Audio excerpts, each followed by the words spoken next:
My mom said I shouldn't come for Christmas because my step-grandparents hated me and would cut their inheritance if we stayed in touch. My stepdad's parents, who despise me, would be at Christmas, so my mom told me I wasn't welcome.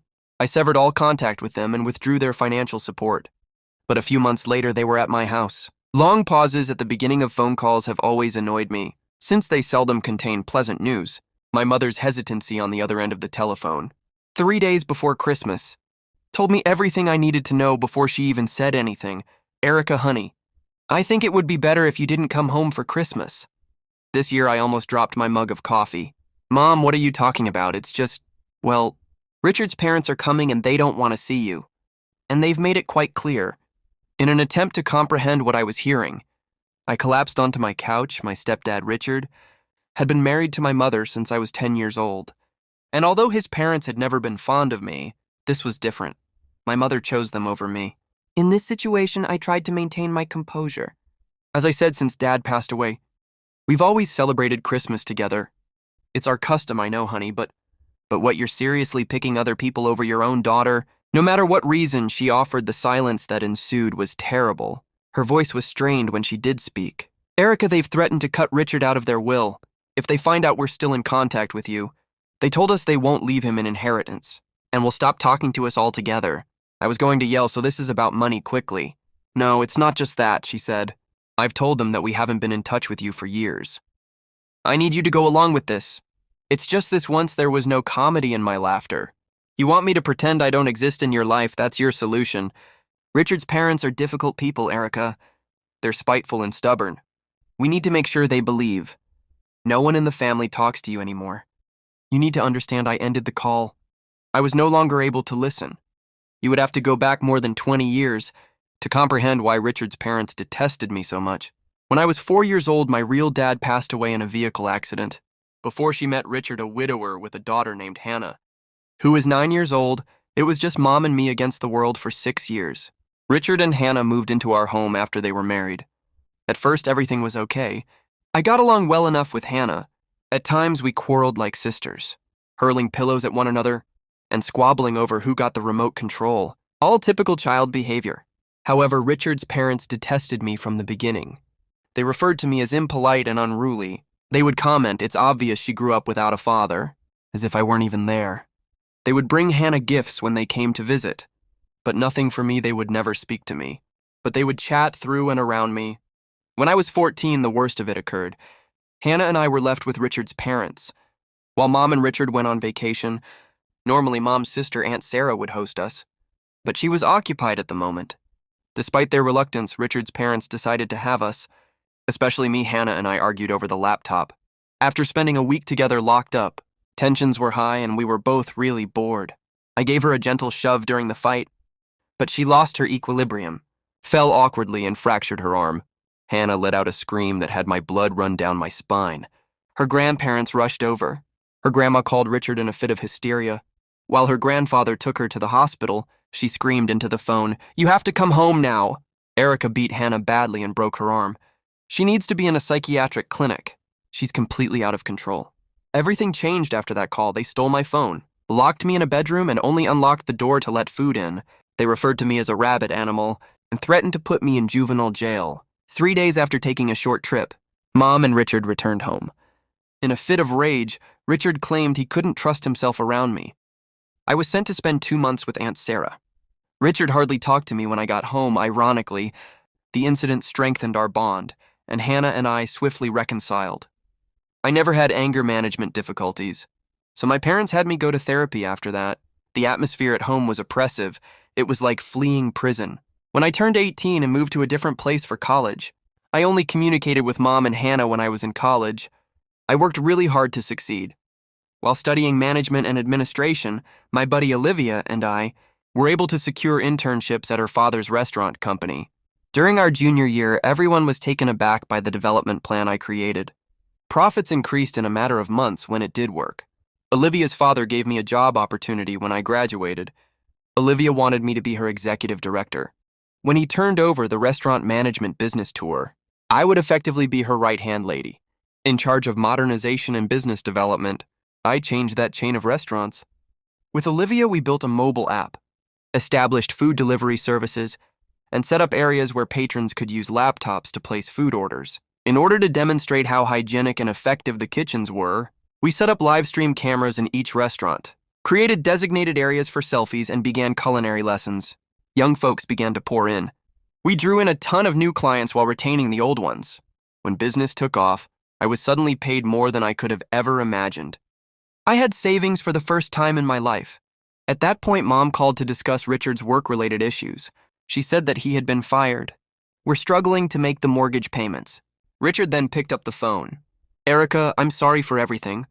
You're our only hope right now. I thus consented to assist. I sent them money each month to cover their mortgage. I continued to pay. Even after Richard eventually secured part-time employment, I didn't find it difficult, and they had become accustomed to the assistance. I believed I was purchasing a stronger bond with them. I was mistaken. I spent what seemed like hours sitting on my couch staring at my phone. After that terrible chat with Mom, my mind was jumbled. I needed someone who would listen to me. I rang Hannah's phone. Hey, sis. What's up? Hannah's upbeat tone was a stark contrast to my own emotions. Mom just called, I answered, a little trembling in my voice. She told me not to come home for Christmas. Because your grandparents will be there. Your grandparents threatened to cut Richard out of their will. If they found out they still talk to me, apparently she's been telling them for years that they don't have any contact with me. Hannah seldom ever used profanity that she said. What the hell is wrong with them? She wants me to play along. I said, pretend I'm not part of the family anymore. So your grandparents will leave the money someday. Hannah answered, well, the hell with it, with firmness. If you're not welcome there, then I'm not coming either. If they're choosing money over you, then they can do Christmas without both of us. My eyes filled with tears. Hannah was the one member of my family who always had my back, even after everything we had been through. I felt a little better once I hung up with Hannah. I gave some friends I knew had no family Christmas plans a call. By the end of the evening, Hannah and 5 of my friends and I had planned an unplanned orphan Christmas at my flat. Hannah showed in the day before Christmas, with a bag full of decorations and a little suitcase. She exclaimed I raided the dollar store when she threw tinsel and glittery decorations on my coffee table. Your place needs some Christmas spirit. We drank wine, caught up, and decorated my apartment that evening. Neither of us brought up Richard, Mom, or the inheritance issue. For a few hours, nothing had changed. The formal, stressful events we had experienced as children at home were not at all like Christmas Day. Around noon, my pal showed up with food, beverages, or games. We probably drank more than we should have, ate too much, and laughed too loudly. It was authentic, yet it wasn't conventional. Even Hannah acknowledged at the conclusion of the evening that it was the finest Christmas she had experienced in a long time. Naturally, though, reality has a way of getting in the way. Before going to bed, I was browsing Instagram when I came upon a post from Mom. In their living room, she was grinning beside Richard's parents, who were all dressed in similar Christmas sweaters. It said, so blessed to spend this special day with family. Family. The word made my stomach turn like a dagger. I was no longer family. It was inconvenient to conceal the truth about me. That night, I was unable to sleep.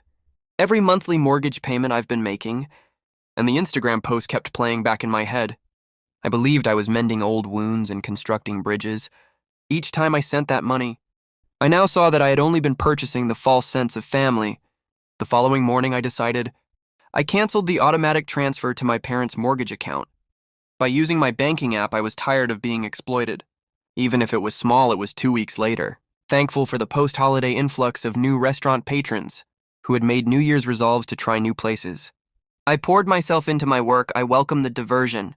As Olivia and I worked on plans to open a new site, then Mom called. A part of me wanted to hear what she had to say. But I almost didn't respond. She said, Erica, there's a problem with the mortgage payment, without even extending a greeting. Did you forget to send it? I didn't forget, I answered. Maintaining a steady tone, I canceled it. Silence fell for a beat. What do you mean you canceled it? I mean, I'm not paying your mortgage anymore, she said in a panic. But we're counting on that money. The payment is due today. You should have thought about that before you betrayed me. For your in-laws' money, I replied, you chose them over me now. You can ask them to pay your mortgage. This is about Christmas, Erica. You're being childish. We explained why. You explained that money is more important to you than I am. Message received. Then her voice shifted from one of terror to one of accusation. I know what you did. You convinced Hannah not to come for Christmas.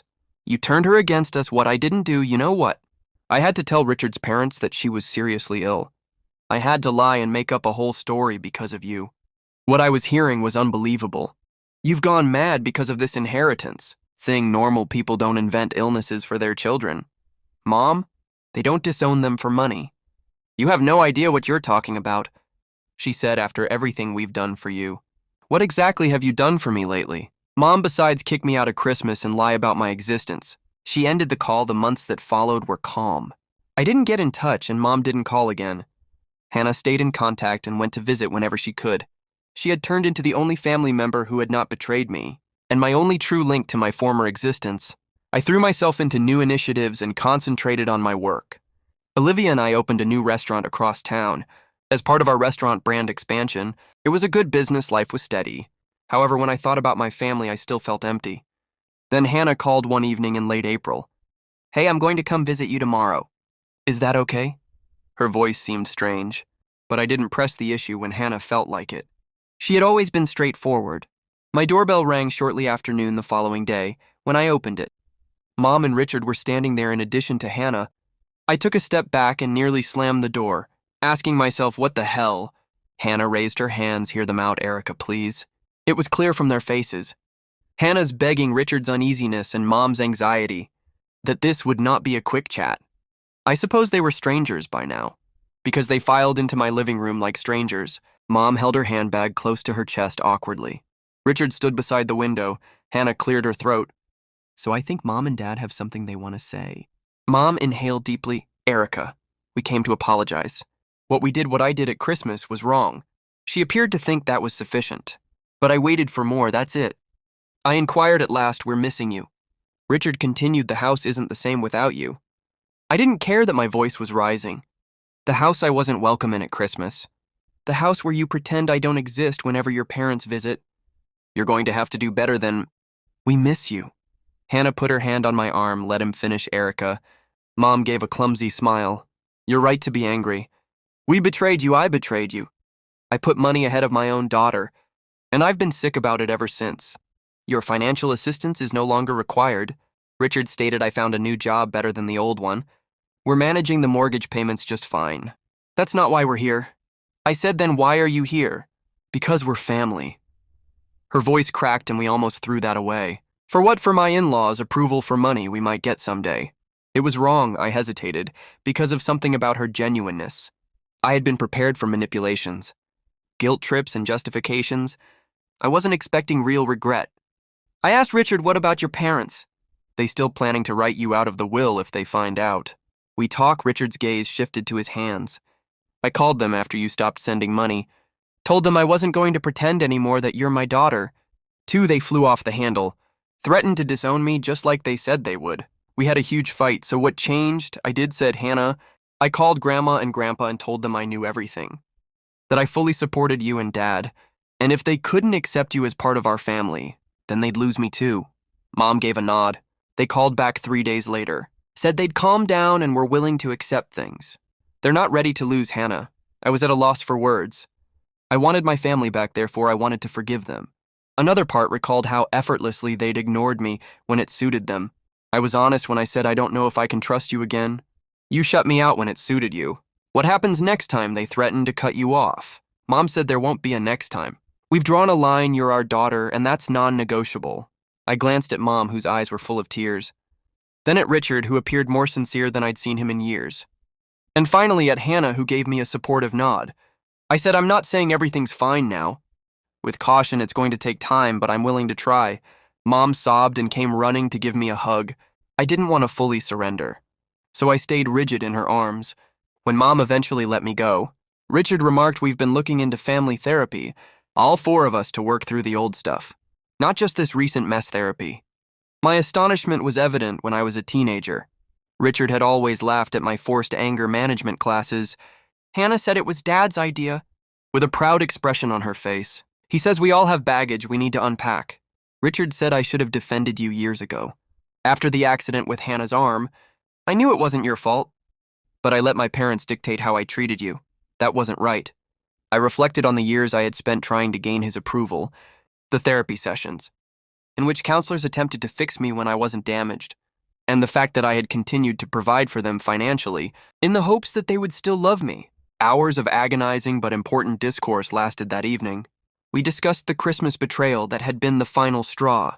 The past scars I believed had healed, but obviously hadn't, and what it would take to regain trust. We had a plan by the time they departed, which included regular dinners for the four of us, no in-laws allowed, weekly family therapy sessions beginning the following month, and explicit rules about what was and wasn't appropriate. Moving forward, it was a start, but it wasn't forgiveness yet. Hannah remained after they left. With the familiarity of a sister who knew she was welcome, she fell into my couch. "You okay?" She inquired. "I don't know," was my honest response. Part of me wants to believe them. Another part is waiting for the other shoe to drop. She pulled at a loose thread on my throat cushion and said, "I understand that for what it's worth. I think they mean it this time. You should have seen Mom after Christmas. She was a mess, kept saying she'd made a horrible mistake. Did they ask you to arrange this?" Hannah gave a head shake. It was my idea. I was tired of being the go-between, of hearing them talk about how much they missed you, while knowing they'd hurt you so badly. I reclined, suddenly worn out. "I'm not sure family therapy is going to fix everything." "Probably not," added Hannah, "but it's a step, and I'll be there too, making sure they don't backslide regardless of blood." I grinned at my sister, my true sister. "When did you get so wise? Learn from the best," she replied, putting her hand on my shoulder. "You never gave up on me even when we were kids, and I was a total brat. Now it's my turn to not give up on this family." After Hannah departed that evening, I sat by myself in my apartment contemplating forgiveness, second chances, and family, both the one you choose and the one you are born into. I wasn't sure if I was prepared to give my parents back. Complete control once lost, trust is difficult to rebuild, but perhaps, just perhaps, we could use the fragments of what had been destroyed to create something new, as you can anticipate. The first family therapy session was quite uncomfortable. We were asked to gather in a circle and discuss our expectations with Dr. Levine, a kind-eyed, no-nonsense woman in her 50s. Mom wiped at her eyes and whispered, "I just want my family back. I want to understand why I was so easily disposable." I replied. Richard stirred uneasily. "I want to be a better father to both my daughters." Always the mediator, Hannah declared. "I want us to be honest with each other. No more secrets or lies." Dr. Levine gave a nod. "Those are all valid desires. This won't be easy, but acknowledging what you want is a good start." We had frequent meetings throughout the ensuing weeks. We continued to show up, even though the sessions occasionally turned into arguments or tears. We slowly and carefully worked through years of miscommunications, grudges, and anxieties. We discussed how Richard's parents had used their inheritance as a weapon to dominate the family, why I had felt obligated to provide for them, despite everything that had transpired, and the Christmas treachery that had finally crushed me. We began repairing our relationship in little steps. Outside of treatment, Mom used to call just to talk, Richard believed. I might find the restaurant management articles he provided me interesting. Hannah and I continued to have a closer sisterly closeness than before. After 2 months of treatment, Richard's disclosure about his own upbringing was a turning point. "My parents always used money to control me," he recalled as a schoolboy. "If I didn't behave exactly as they wanted, they threatened to cut me off. When I wanted to marry my first wife, they threatened to disinherit me because they didn't approve of her. I stood my ground then, but after she died, I guess I didn't have the fight left in me. So when they started treating Erica the same way, he looked at me with sincere regret as he confessed. I fell back into old patterns. At Dr. Levine's prompting, "I'm so sorry, Erica, I failed you." That day, something changed within me for the first time. I saw Richard as someone who had been controlled his entire life, just like I had been, rather than as the stepfather who had deceived me. Better was due to both of us. By the 3rd month of therapy, I informed him, we were prepared to put our new family dynamics to the test in the real world. Mom asked me to join them for dinner in the house where I grew up. It had been before Christmas when I last visited. Anxiety made my stomach turn as I pulled into the driveway. What if Richard's parents appeared out of the blue? What if this whole thing was a sophisticated ruse? However, the set of my favorite dish. Mom's lasagna greeted me as soon as I entered, and the dining room was adorned with pictures. Pictures of Hannah and I together, pictures of me graduating from college, and pictures of the 4 of us in better times. Mom said we put these back up as she followed my eyes. "They belong here, you belong here." It seemed like progress, even if there were still awkward pauses, and moments when old tensions threatened to reappear. During dinner, Richard pulled me aside after supper. After saying, "I need to show you something," he ushered me into his office. He had a legal paper on his desk. I said, "What's this?" I've been working with a lawyer to ensure that whatever happens with my parents' inheritance won't affect what I leave to you and Hannah. You'll both be treated equally in my will no matter what. I was dumbfounded when I looked at him. It's not about the money, he rapidly explained. It's about making sure you know that you are my daughter Erica, not by blood but by choice, and nothing not my parents. Not their money will ever change that again. I cried then, even though I didn't weep much that night.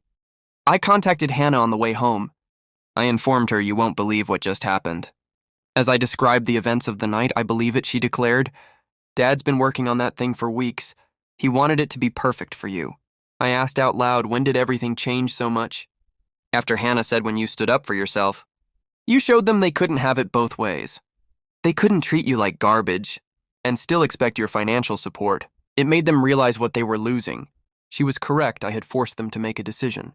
By emotionally and financially cutting them off, surprisingly they had picked me. Dr. Levine requested us to discuss our progress.